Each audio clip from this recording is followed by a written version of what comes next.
Dear Kir Emmanuel, and thank you for co-hosting today's meeting. Dear friends, leaders, I'm happy that we have today's conversation. About an hour ago, we had conversation with the United States team about possible security guarantees for Ukraine, and we are working on a framework document, and it must be strong enough to truly work.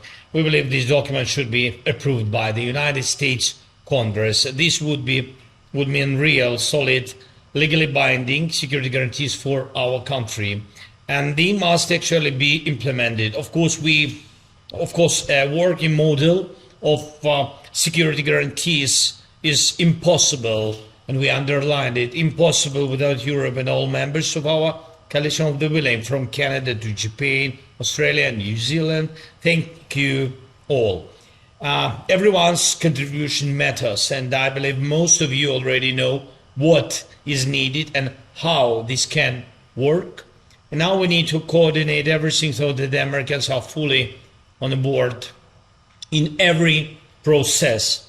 Yesterday we also talked with American team about an economic agreement and what U.S. involvement could look like in Ukraine's recovery and post-war development. And also yesterday we sent the American team a revised version of the framework document we worked on. It includes 20 key points.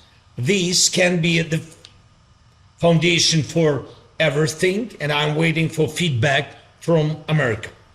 It's very important, and I thank Mark Rutte and every leader who keeps emphasizing this, that you personally, along with your defense ministers and military leadership, continue working together through the Pearl program.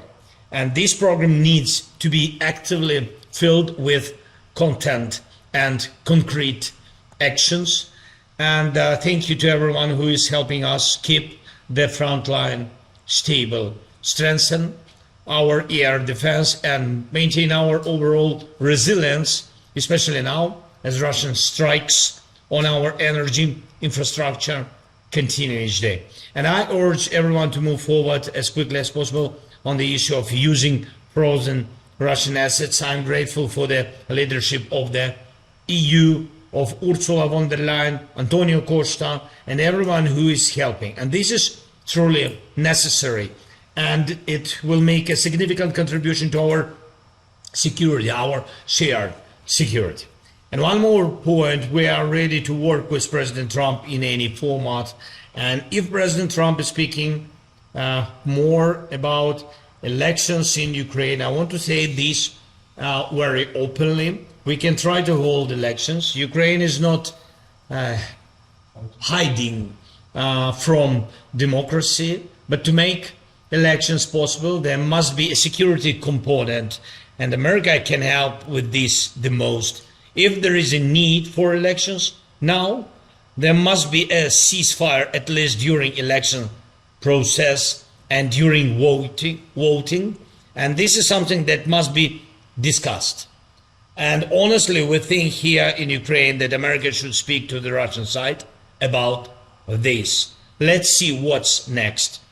And so I ask you to support Ukraine in this and other important matters. Thank you again, Kir.